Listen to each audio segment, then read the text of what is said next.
Hi and welcome back to Painting in the Shed. This is episode 3. If you haven't seen the other two, please go back and have a look and see what you think. Let me know what you think. Basically, it wouldn't be right of me to do a series of tutorials without showing you how to paint a line, because a lot of you know that I paint lines a lot and it's one of my favourite things from when I was a kid. So I'm going to do a line face. It's going to be very basic and I've never done one in oil paint before, so it's going to be a new experience for me. This is a folder full of reference material, basically. It's pictures that I've printed out, photographs that I've taken. I've got tons of photographs as well back in the days where we took photos with a film and actually printed them. I've got tons of them. When I worked part-time at the zoo and things like that, I used to get a lot of time to photograph the animals. So I've got a lot of lines here that I took, and I'm going to pick one of these faces up here to copy from as reference. So I'm going to draw it out first and then we're going to fill it in a bit at a time so you can see all the different layers of colour that I use on this line. So here are my colours again. Please pause that if you need to look at that a bit more.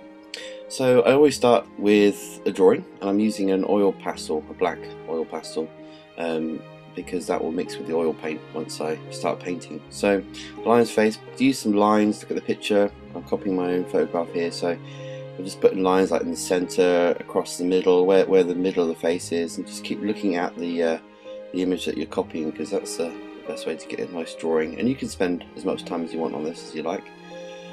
So start painting with, I mean, underneath is an old painting I painted over, so don't worry about that, but this is yellow ochre and white, and I'm just starting with the base colour, and on the cheeks and the chin you add a little bit more white to it, and you can see here that the oil pastel is mixing in with the paint, which is great. It gives it nice shadows and shades.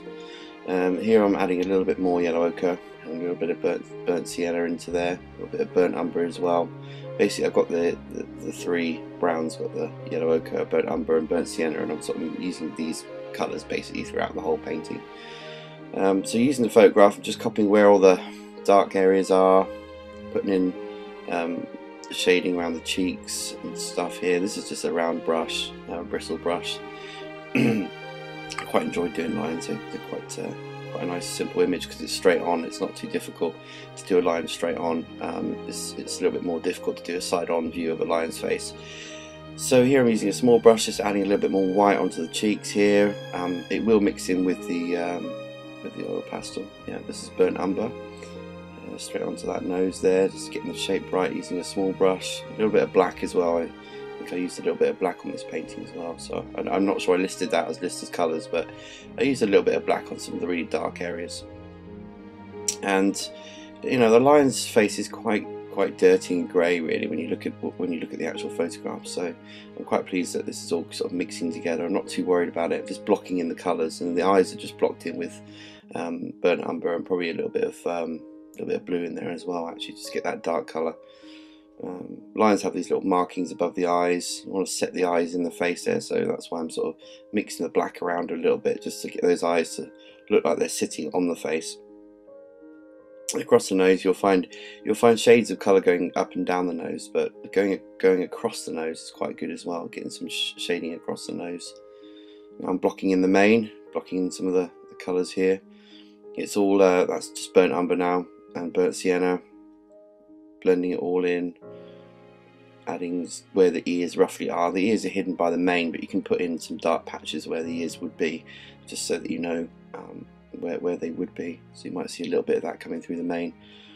I'm using various brushes, but they're all bristle brushes, hog brushes. Here I'm using just a little bit of yellow ochre, putting that back into the mane. There's a little bit of colour here and there. You have to keep looking at the photograph basically. That's the best way to do it, is to just look at where the colours are and just put them in. I started using a palette knife on the background just to block in some light, because you want to put light where to emphasise a certain part of the line, and I always want to sort of bring your attention to the eyes of the lion, so I use a little bit of white around the background there. You can see I've already started scraping with the scraper to get some of the hair with the palette knife, so you can see in the hair there I've got some scrape marks.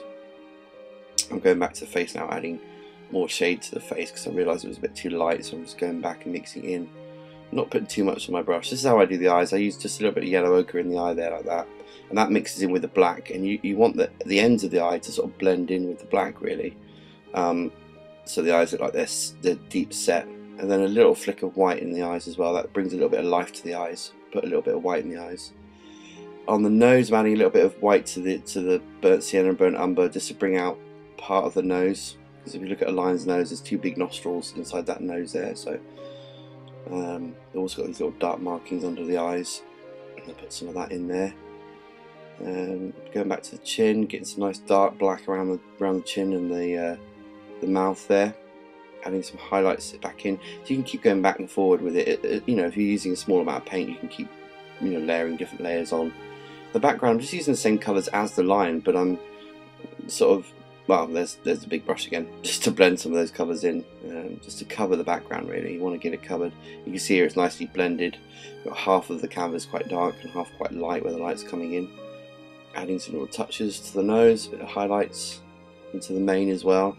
You can see how it pops out when you put white around the mane, around the edge, where the light's sort of maybe hitting the back of the mane and lighting up parts of the hair behind that you can't see. And the palette knife gives a nice texture when you run it across the canvas like that, very gently with a bit of white.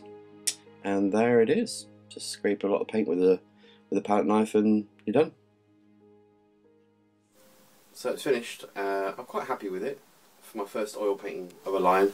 The oil paints moves around a lot, and you have to be quite each colour you have to keep washing your brush and going straight back on with thick colour after you've done a thin layer of colour. So I'm quite happy with it. I was just wondering what my friend Jim Pengilley thinks of it. Jim Pengilley's the guy who did the music for this video. What do you think, Jim? Alright, it's Jim, just having another look at one of Ollie's paintings. This week he's brought us a picture of a lion. I have to say I quite like it. The main thing that sort of sticks out for me is the expression of the lion. A lot of pictures of lions, they're sort of proud or looking majestic. For me, this lion looks a bit fed up, almost like he's had a bad day at the office. He's come home, gone back out to the supermarket, and then realised that he's left the wallet at home. So yeah, almost like he's just thinking, I've had enough. I want to go home, you know, that's it. So it's quite a unique expression really, and yeah, for that reason I quite like it. So hopefully he'll give us something else like that next time.